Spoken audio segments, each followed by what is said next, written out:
महाराष्ट्रातील छत्रपती संभाजी महाराजांच्या पहिल्या 30 फुटी पुतळ्याचं अनावरण शिवरायांचे 13वे वंशज नागपूर संस्थानचे मुधोजीराजे भोसले यांच्या हस्ते करण्यात आले। छत्रपती संभाजी महाराजांच्या पुतळ्यासाठी गेल्या अनेक वर्षांपासून छत्रपती संभाजी महाराज पुतळा स्मारक समितीच्या वतीनं पाठपुरावा करण्यात येत होता। अखेर सर्वांच्या अथक प्रयत्नांमधून धुळ्यातील देवपूरमध्ये भव्य असा 30 फुटी छत्रपती संभाजी महाराजांचा पुतळा साकारला गेलाय। त्याचं उद्घाटन छत्रपती शिवरायांचे 13वे वंशज नागपूर संस्थानचे मुधोजीराजे भोसले यांच्या हस्ते करण्यात आलं।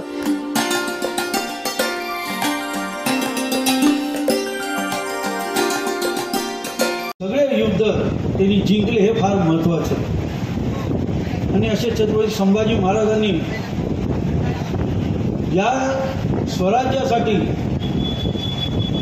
जेवढं मोठं योगदान दिलं ते योगदान आपल्या सर्वांना माहिती होणं हे फार महत्त्वाचं आहे। मी आजचे आपले व्याख्याते म्हणून कोकाटे साहेबांना सांगेल त्यांनी एक पूर्ण व्याख्यान हे संभाजी महाराजांवर लोकांसमोर आपण सादर करावं।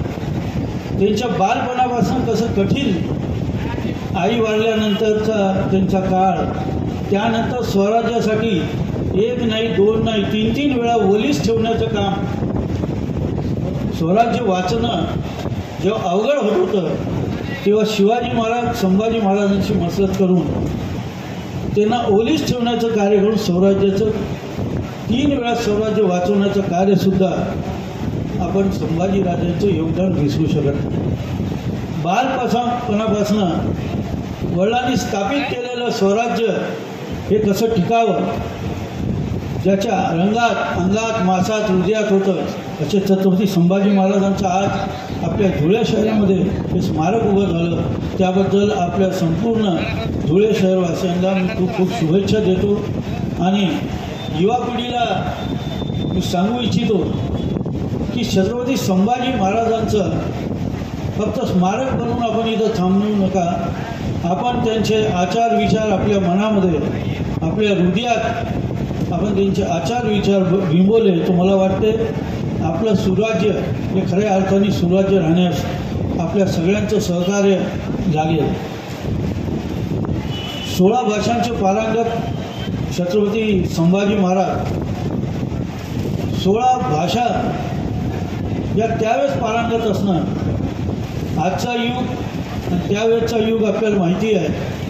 आज मोबाईल असताना तुम्ही एवढ्या भाषांमध्ये पारंगत होऊ शकत नाही।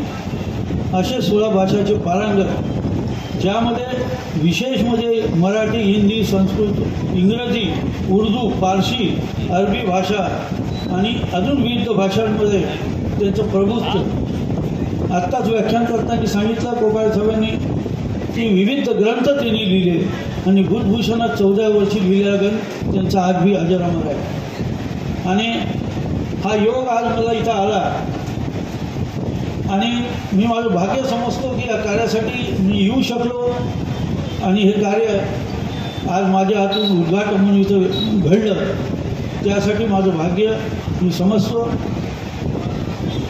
माझं एक आद्य कर्तव्य असतं की ज्या पूर्वजांच्या नावाने ज्या पूर्वांच्या घराण्यामध्ये आम्ही जन्मलो, मग मला किती कामं असो, तब्येतीचं सोडलं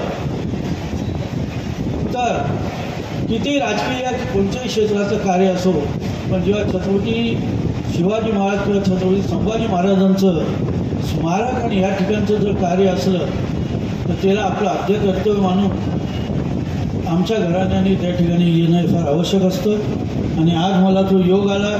आमचे बंधू यावेळी खासदार डॉक्टर शोभा बच्छाव, माजी खासदार डॉक्टर सुभाष भामरे, माजी आमदार व जिल्हा बँकेचे अध्यक्ष राजवर्धन कदमबांडे, भाजपचे अनुप अग्रवाल, आमदार मंजुळा गावित, आमदार कुणाल पाटील, जिल्हा परिषदेच्या अध्यक्षा धरती देवरे, माजी महापौर प्रतिभा चौधरी, प्रदीप करपे, राष्ट्रवादीचे जिल्हाध्यक्ष रणजितराजे भोसले, सेनेचे जिल्हा प्रमुख मनोज मोरे, प्रदीप जाधव, नाना कदम, अर्जुन पाटील आदी मान्यवर उपस्थित होते।